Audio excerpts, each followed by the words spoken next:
everyone. Good evening. Thank you so much for joining us, and thank you to the friends of the library who make these programs possible. This evening, we're spending the little bit of time with Frances Palmer and her beautiful book, Life in the Studio. Frances is a potter known for her functional ceramics. She has been featured in Barney's New York, Bergdorf Goodman, New Gallery, Tashimaya, the Philip Johnson Glass House. She has also been featured in the New York Times Magazine, Vogue, Elle Decor, Martha Stewart Living, The World of Interiors, House and Garden, British House and Garden, and Veranda, among others. She lives and works in Wilton. She has a beautiful Instagram that you really need to look at today or tomorrow, whenever you get a chance. This is her first book, and it is filled with beautiful images of her pottery, her garden, her delicious recipes, and essays that will keep you inspired over many nights. Excuse me. I'd like to welcome her tonight. I'd also like to thank her once again for sharing her time with us. Please type your questions into the Q&A, and we'll be happy to answer them once Frances finishes with her presentation. Well, thank you, Kathleen and the Darien Library for inviting me to speak. My book, Life in the Studio, was published last October 6th, right in the middle of the pandemic. So it's been a great opportunity to be able to speak to so many people, as Kathleen and I were saying a little bit earlier, and be able to give you a few ideas from the book. The book is divided into three parts. The first part being Begin as You Mean to Go On, which talks about sort of how I came to be making ceramics and some of my philosophies and ideas. And the middle part of the book talks about my work process and how the pots and the garden intertwine. And then the last section is about moving forward, different collaborations and things that I hope to be doing this year and going forward. So this photo is the front page, and I chose this one because it kind of combines things that I really love, which are the dahlias that I grow in the garden and a great simple urn to hold them, as well as a few of the books that I am continually referencing when I'm making my pots. This is a photograph of my friend Dominique Browning's bookshelf in her house in Rhode Island, and she very kindly wrote the foreword to the book, which I'm very grateful for, and it's really lovely. So one of the main themes of my book is just living with my work every day. And I wanted to include this photo because to me, I just love the kind of randomness of the feathers, the bird's nest, all the different things that she's found on her walks, and how everything just kind of sits together in a bit of chaos. But I start the book with the essay about functional work, and I'm very deliberate about wanting to make work that people live with every day, that a cup, a bowl, a vase becomes part of somebody's daily ritual. And I feel that because I've made this piece with my hand, every piece I make myself from beginning to end, every piece gets kind of imbued with its own consciousness, as it were, that when people hold these pieces in their hand, they get that sensation of my intention. And it's very personal, and it's something that I think about all the time. I was reading this great book by Glenn Adamson on different essays called The Craft Reader, and this essay by the Japanese artist Li Yufan I loved, because he says, the hand is a friend of the brain. The hand and brain work together to paint a picture or make a sculpture. The hand is extremely important to the brain, but at times betrays it, because because the hand is part of the body. And what spoke to me about this paragraph is that I feel that when I'm making a pot, I have an image in my brain, and I have a piece of clay on the wheel, and it's my hands that are executing it. And there's this sort of transition between my thought and the practice and the clay that is not always controlling. I kind of let it sort of speak to me as I'm going, And I rely on my hands. So, I mean, they are my most important tool. And I just love that kind of thought. This is a photo that's in the book of my friend Phoebe Cole Smith of Dirt Road Farm. This is the shelf in her kitchen, and she has a lot of my work. And I was in her house, I guess it was a year ago, Christmas, and took this photo. And after we looked at it, we said, oh, we could restyle it. We could take away all the stuff and everything. And then the editor said, no, we want it just like this. Because again, it's this whole idea that, excuse me, I'm making work, but I want it to be part of other people's lives. I didn't come to ceramics. I didn't go to school for ceramics. I actually have an undergraduate and graduate degree in art history, which is very integral to my practice. But I was inspired to start making ceramics after I was studying the Charleston farmhouse that in 1916 in England with Vanessa Bell and Duncan Grant and Clive Bell, because they envisioned a house where everything that they made was part of it. They painted the paintings, they did the wallpaper, they did the textiles, and they made the pottery.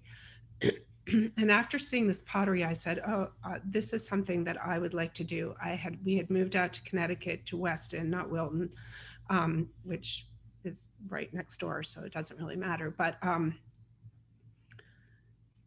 we'd moved out here, and as I wrote in the book, I had a newborn daughter, and I didn't really have any experience of living in the country. Even recently, I had been living in New York City, but I had no experience with babies, and I was really quite, it was quite a transition. So my husband suggested, why don't you try and do something that you've always wanted to try? And I decided I was going to learn ceramics. So these were some of the pots that I was looking at. These are pots of the Omega workshop. And I signed up for a throwing class at Silvermine in New Canaan. And these were some of my first pieces. But quickly I realized that if I wanted to do these painted pots that I was inspired to do by the Omega workshop, I needed to set up my own studio. And so I did. And these are some of my first painted pieces. And I did these for a number of years and painted and painted and painted and painted.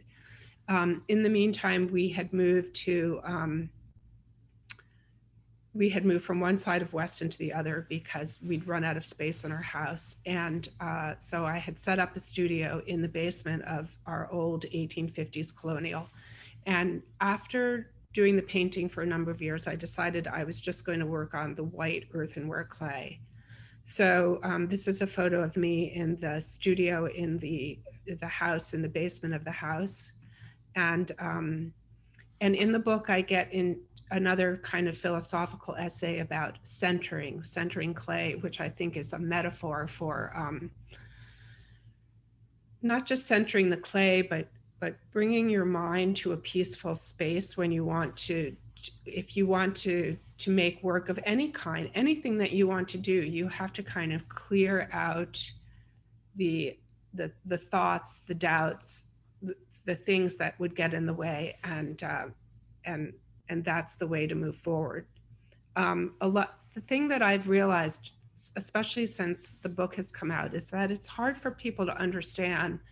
And I myself always find it rather miraculous that you have this wet piece of clay, and then you make a form, and then the form dries, and then you fire it, and it goes through all of these different physical and sort of theoretical stages till you'll get a finished piece. And it's really hard to explain how to do it because I kind of do it without thinking. But this is another photo that I think is in the book where these are all porcelain pieces that I've painted with a blue cobalt paint, a blue cobalt oxide paint. And then after it's fired in the gas kiln and it goes up to about 2350 degrees where the clay vitrifies, and then it transforms into this. And it never gets old to me. I never get tired of seeing and being surprised and amazed by how all of these things work. And very much like in a garden, when you have these sunflower seeds and you put them in the ground, and then you've got a 14-foot sunflower, that whole process of of how this happens, I find completely fascinating and never tired of it.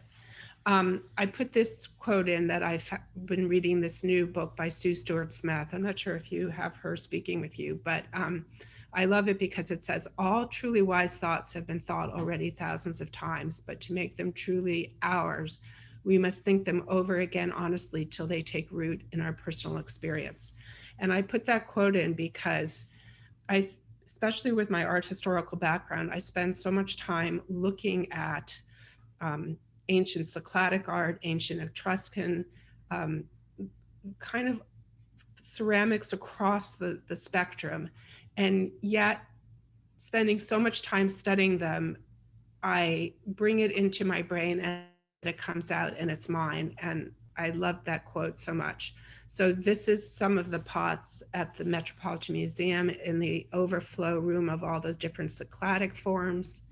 And I was asked a few years ago to do a collection of pots for Erin Lauder for a new fragrance she was coming out with based on the Cycladic pottery. And I came up with these shapes. And but it isn't always ancient. A few years ago, I went to see that amazing Agnes Martin exhibition at the Guggenheim and just spent a lot of time looking at all the patterns. And then I was there with Dominique Browning, and she said, would you make me some tiles to go in her new house? And so I made these tiles, but very much based on the patterns in the Agnes Martin. So I spend so much time of my day looking at things, thinking about them, and then deciding how to get them out. And ever since I was, I don't know, 10, 11, I kept a journal about sketches and ideas. Some of the, these are journals I've had since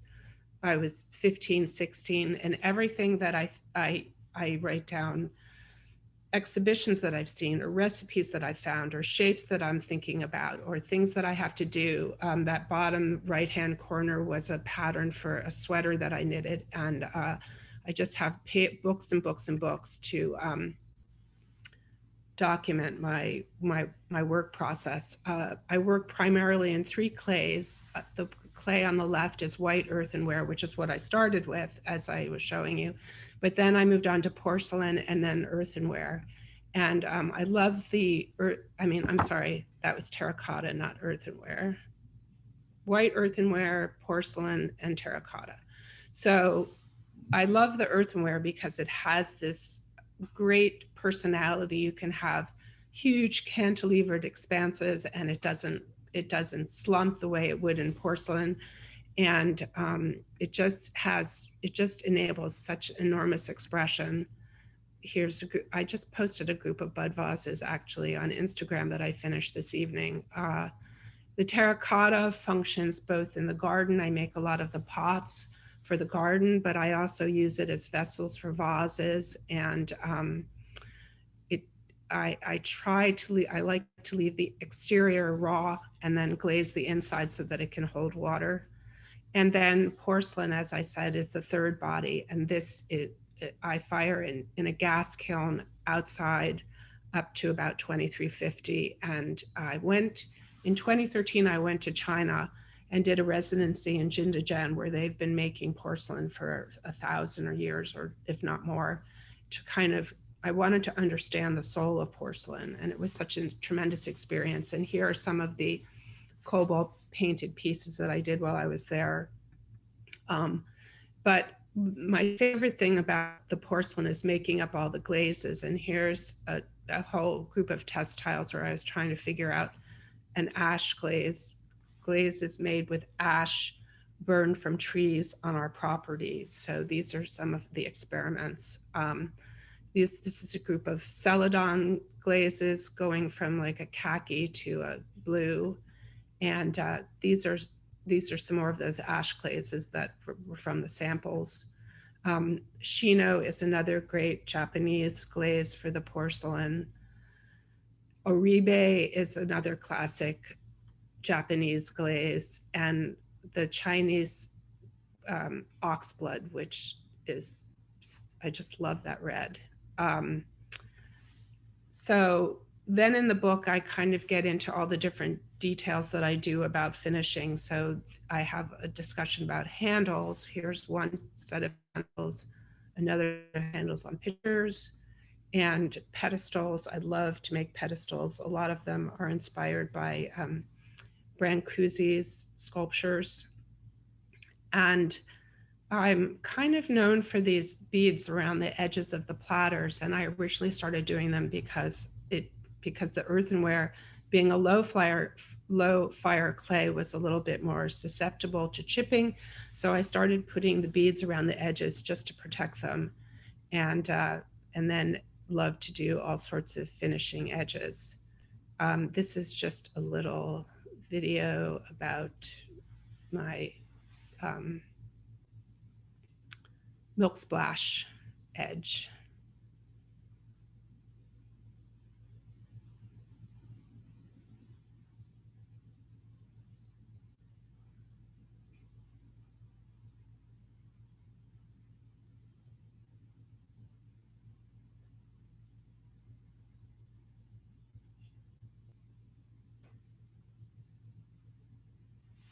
So I set a camera up that I did this a few years ago, but it kind of gives you an idea about how I do it.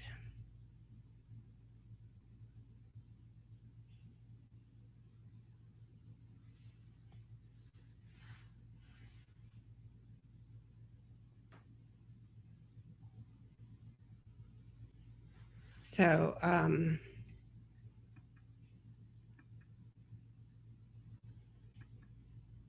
and then another way, I make holes, I do edges, and these are flutes that I create with my fingers. So all sorts of textures to embellish. And then back to the painting, these were some plates that I did for Aaron Lauder, along with the other Cycladic pots that I showed you earlier. I get into a whole essay about repetition and like centering repetition.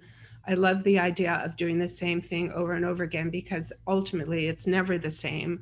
I don't want it to be the same. I'm not trying to make pots that are exactly the same. And every piece just has its own personality, even though it's made with the same idea in mind. And I really kind of embrace that whole process of thinking about it. In the book, I talk about you have to have a laugh of the day.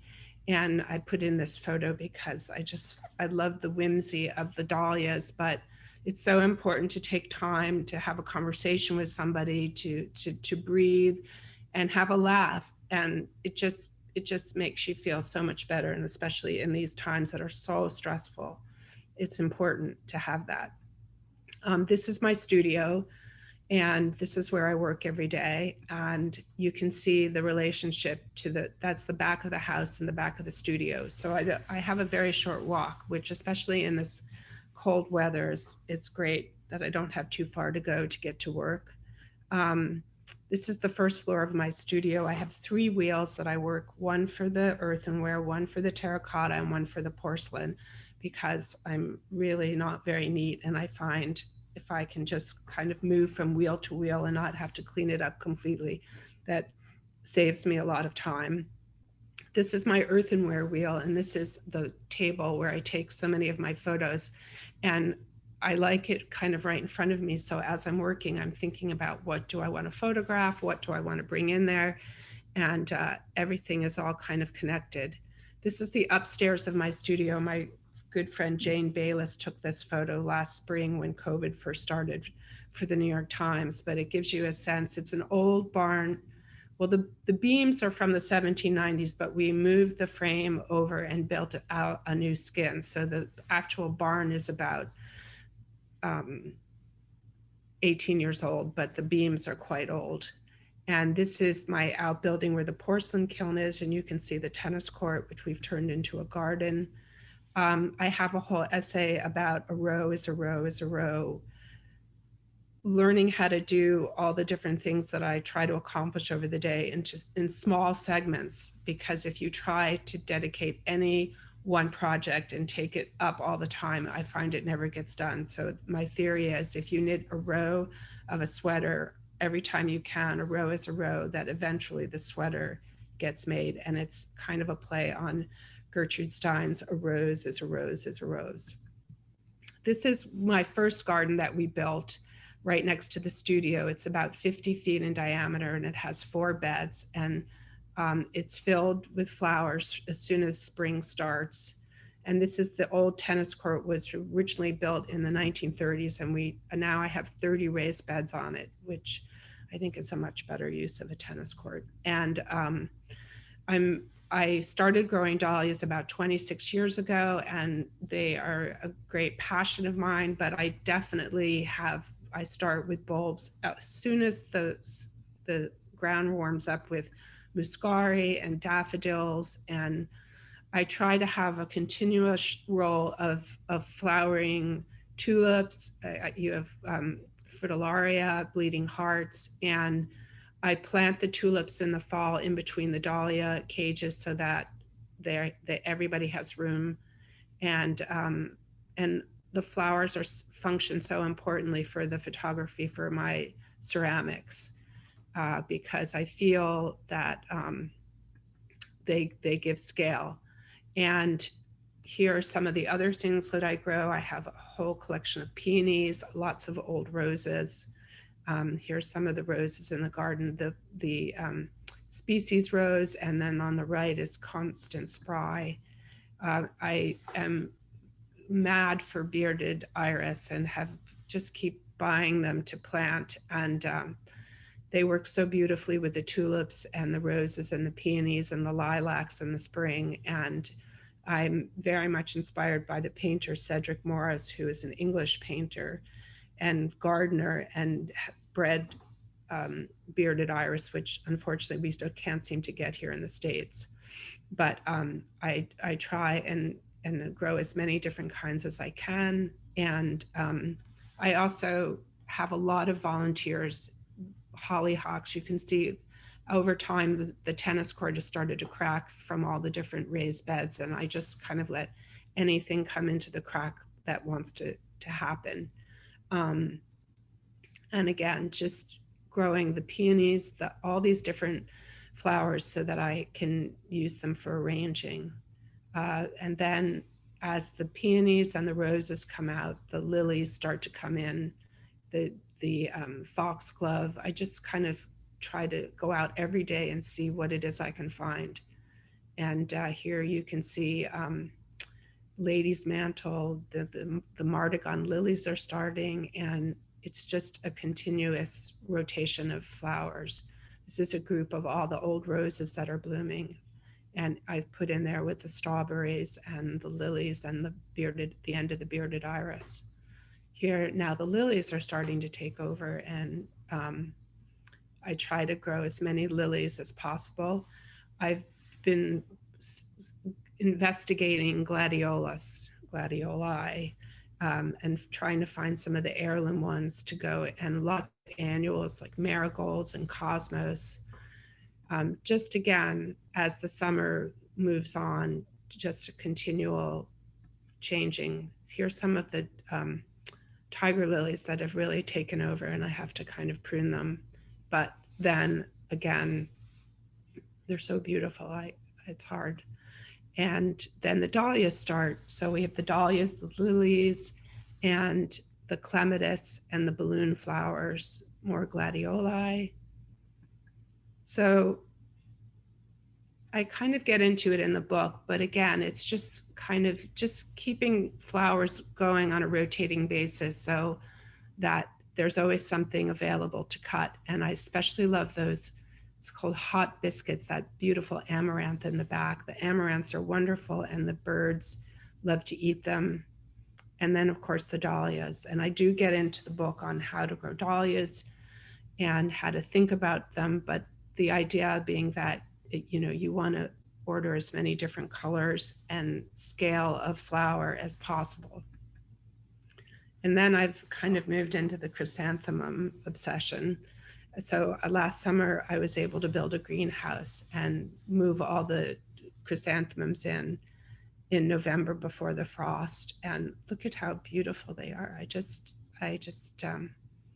I don't even know what to say. They're so stupendous.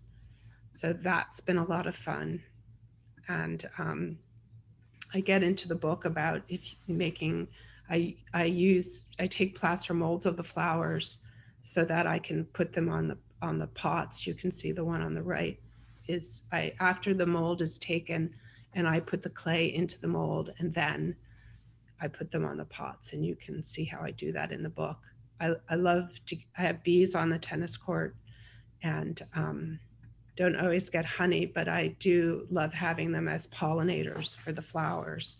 And last year I did get some honey, and the different colors are because I harvested June, July, and August.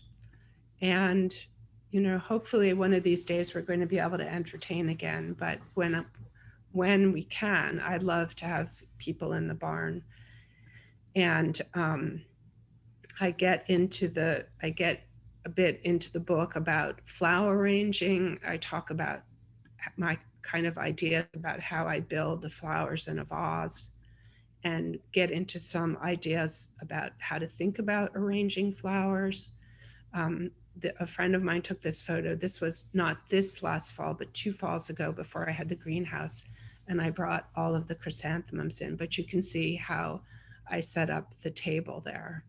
And then I get into 4 principles of photography and what I think about in terms of composition and light and color.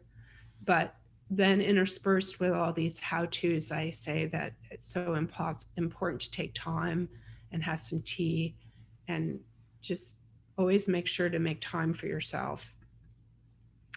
Then in the moving forward section, 2018, I built a wood-fired kiln, and I'm still very much in the experimental stage with that, but that's in my moving forward section. This was a group of pots from the wood-fired kiln that came out last July, I believe, or no, it must have been April because it was in the book. And then I was able to participate with Abby Bankser and the Object Thing exhibition at the Noyes House in New Canaan. I'm not sure if any of you were able to go see that, but that was really spectacular. And again, just sort of thinking about things in terms of a harvest. And I'm looking forward to bringing out my dahlia tubers in a couple months, and then enjoying the greenhouse until then. So that's it. Well, that was wonderful. We'd love to have you take some questions. Sure. Let me remind everyone before I forget to say this, that Barrett Books has copies of Life in the Studio by Frances, and they would love to have you stop by tomorrow and pick them up.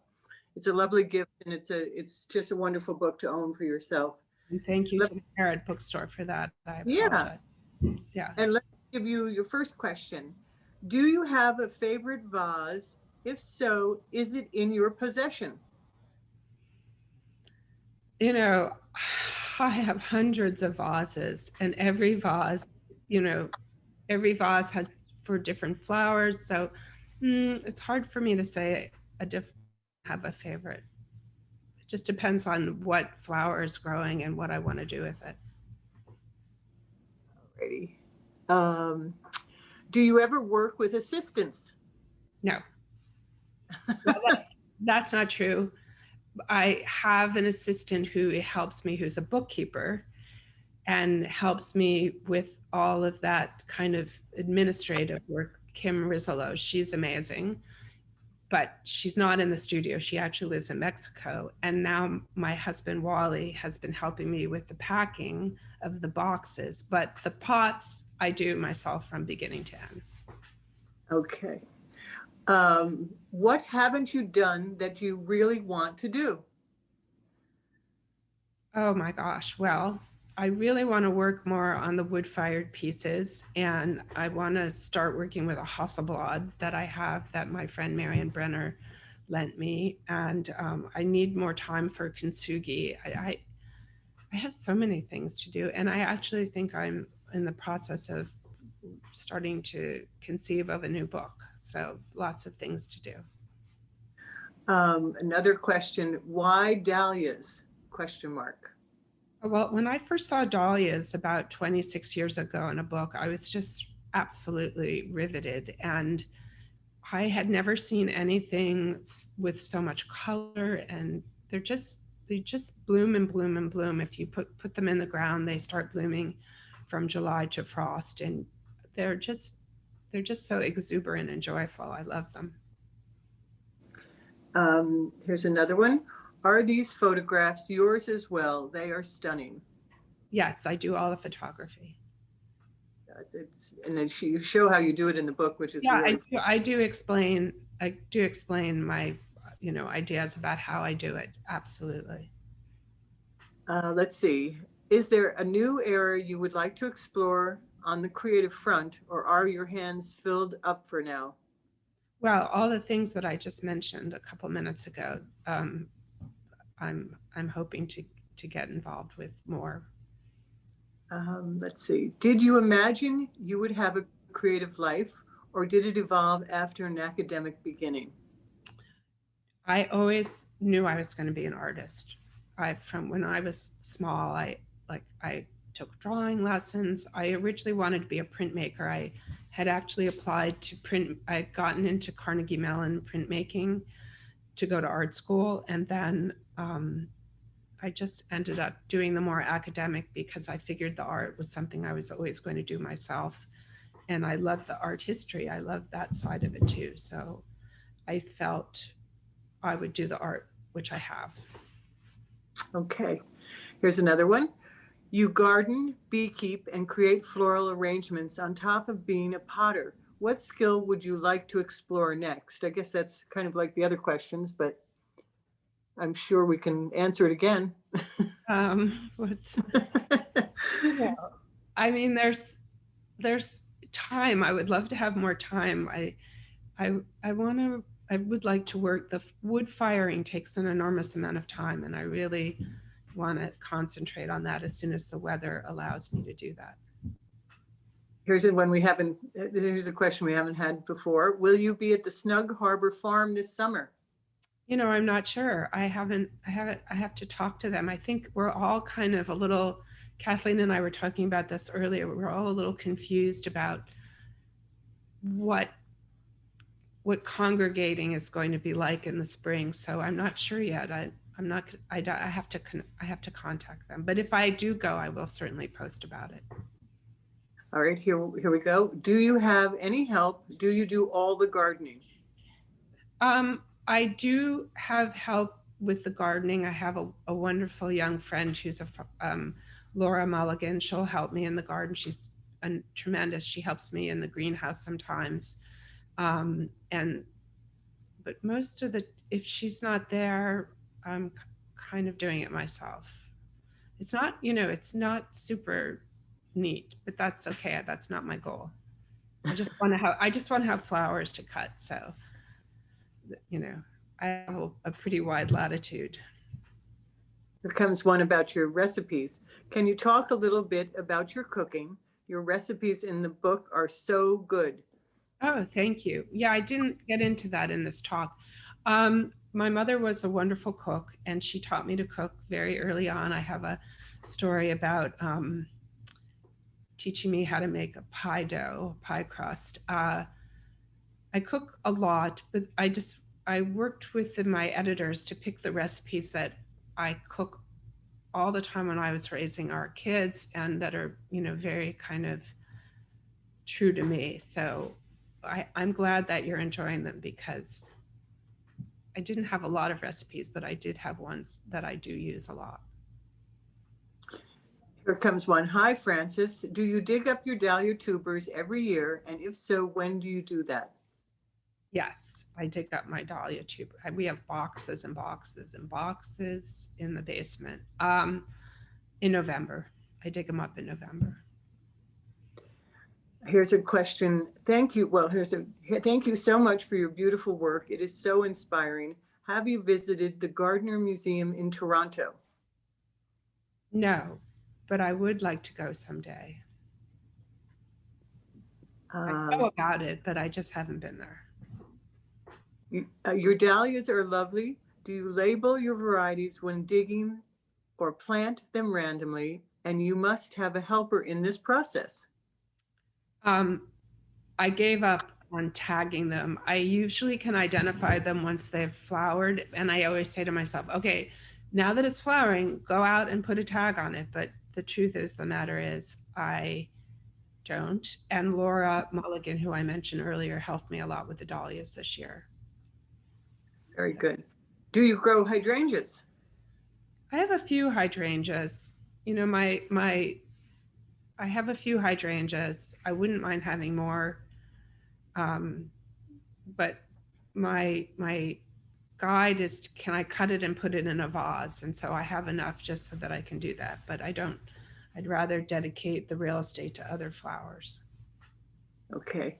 How do you keep your hands in healthy shape? Huh. Well, as I said to Kathleen earlier, I've been doing a BARRE,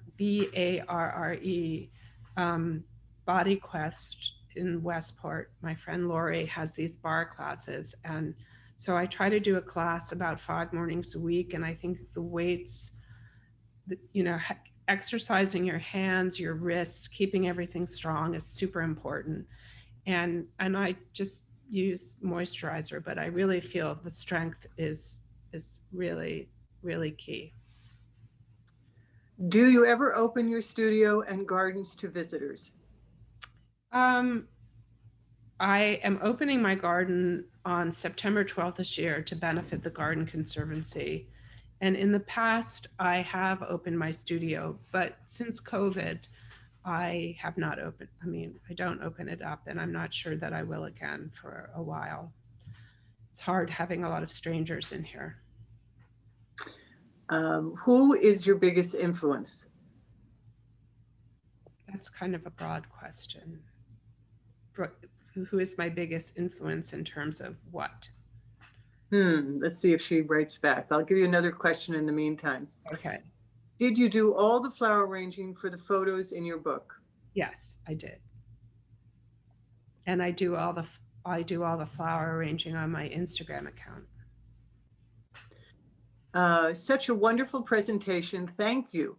Are there any local Connecticut sellers of dahlias that you would recommend? You mean dahlia tubers to plant?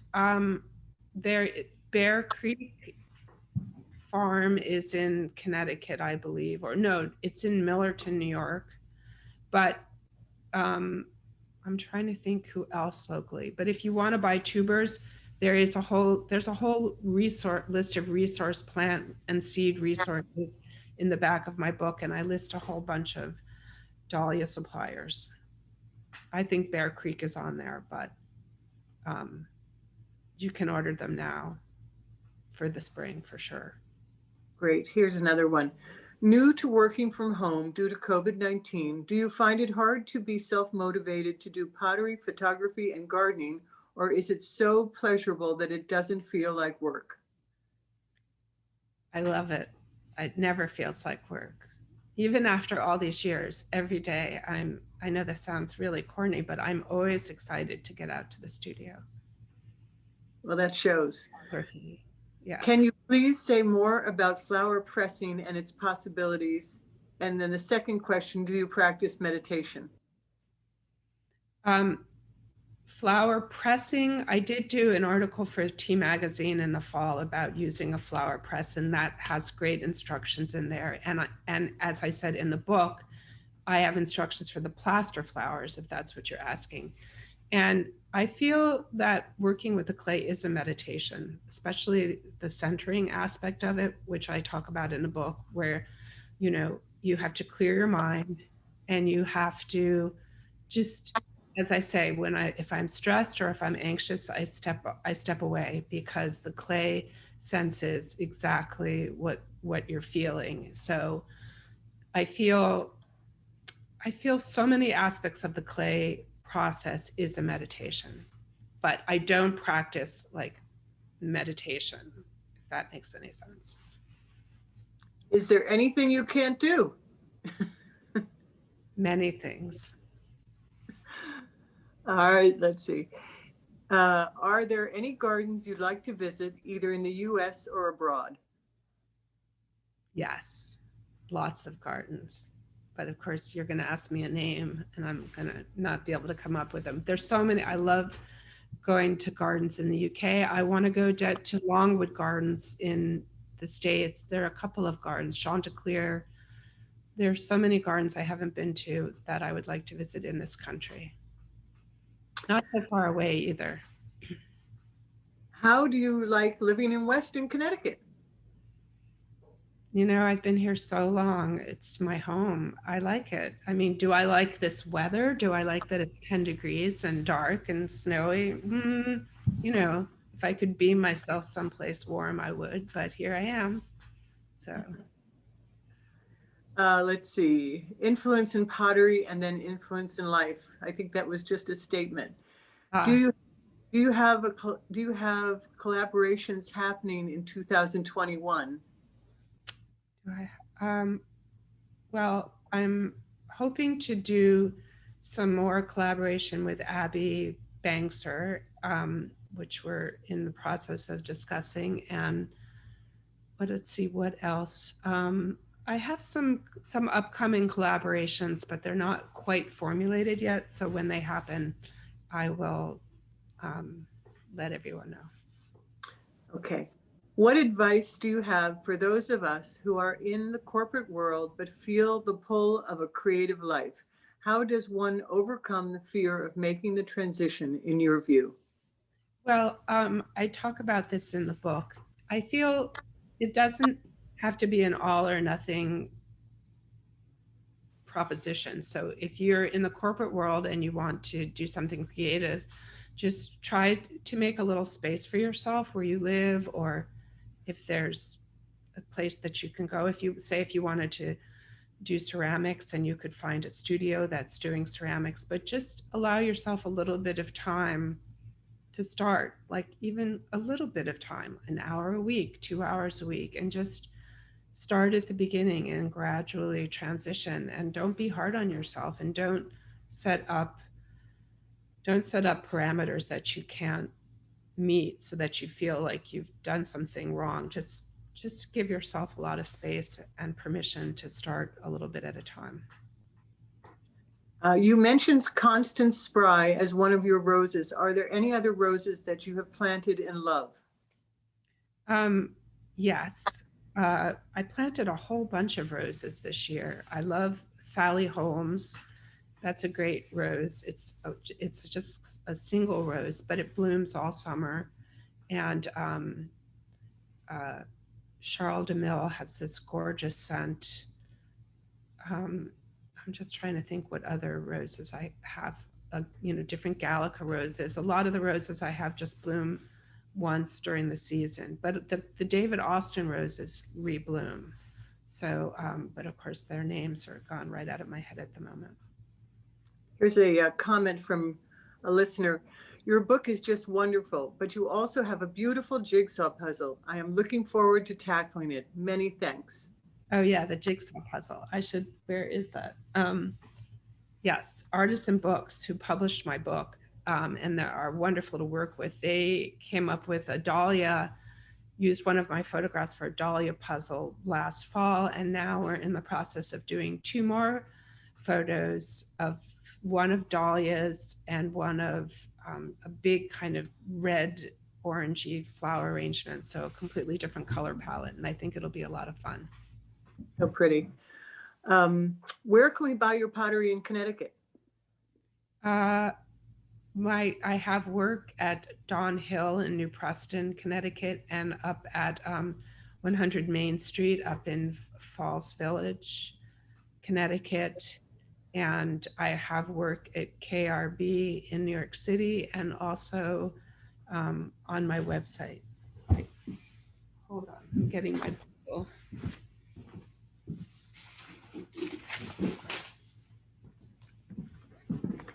Here's the puzzle. Beautiful. Here is, thank you for sharing your work with us tonight. Do you listen to music while working? Is there a specific book or poem you return to again and again?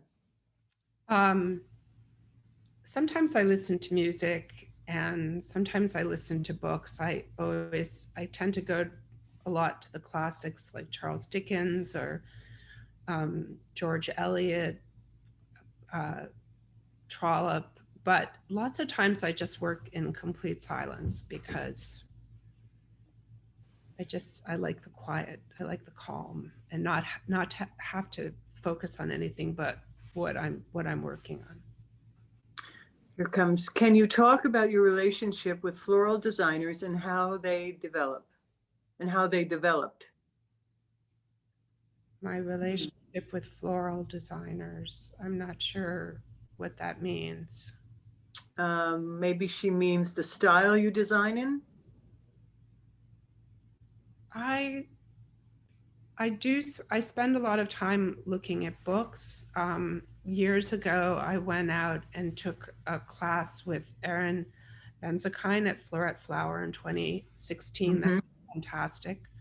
Um, but since then, I feel it's the daily practice. It's the practice of taking the photo. It's the practice of thinking about color, working with the flowers, working with the pots.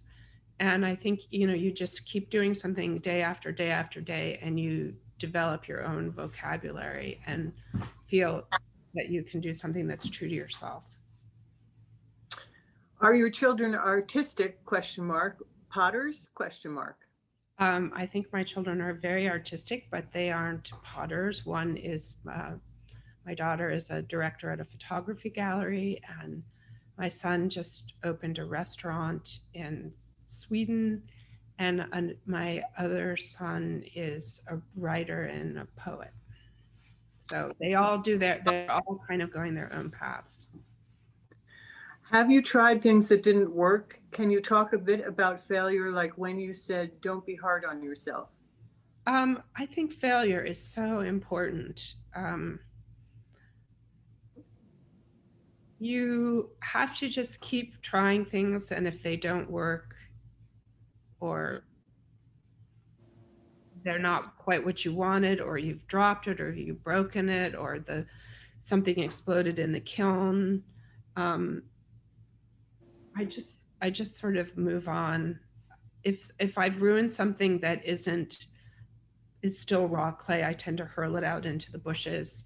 I I don't ever I don't ever really look on it as failure. I look at it as, well, something to think about and adapt and change and move forward and learn from it. Before you began your plantings beyond your raised beds, did you find that you needed to test the soil first? Mm, I'm not really good at that sort of thing. I just try to put in a lot of compost and I, organic fertilizer, leaf mulch, um, manure. But I don't. I should test the soil, but I'm not. I don't really do that. Do you practice ikebana or do you make pots for it? I don't. I don't really understand. I have to be truthful. I don't really understand ikebana. I make pots to hold branches or simple blossoms, but I can't say that it's specifically ikebana because I'm not really well versed in those very specific principles. Do you ever buy ceramics or do you make whatever you want? I make whatever I want. And what is one lesson that you would have learned?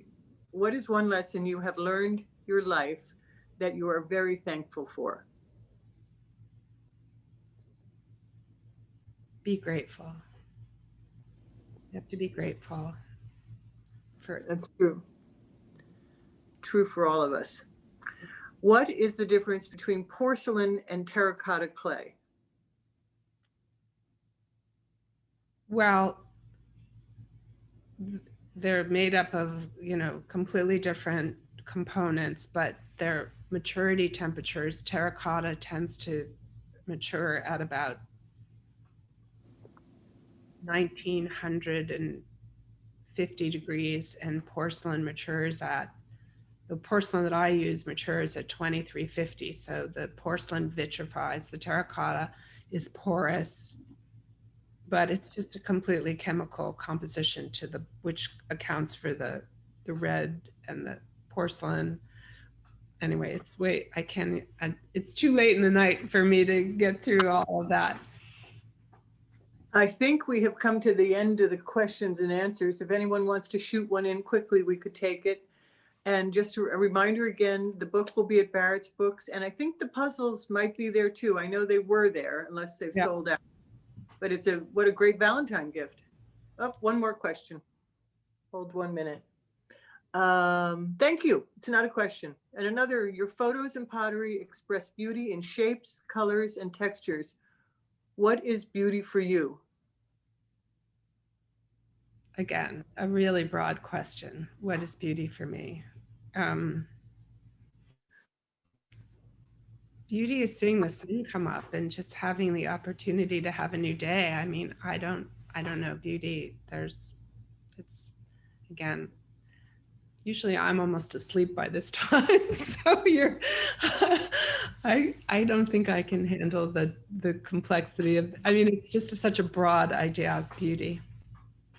I'm just getting some thank yous, a bunch of thank yous, and I'm getting a response that Barrett's Bookstore does have the puzzles. Okay, so that's good to know. Right. And someone is asking if she can buy the book online, which I assume your website probably sells it, but Barrett's Books will also sell you a book online if you're interested in using an independent bookstore. Definitely go to Barrett's Books and buy it. Yeah. Support your local bookstore. It's very important. Okay, well, thank you so much for inviting me. I really appreciate it. Oh, it was great. It was beautiful, and it's a beautiful book.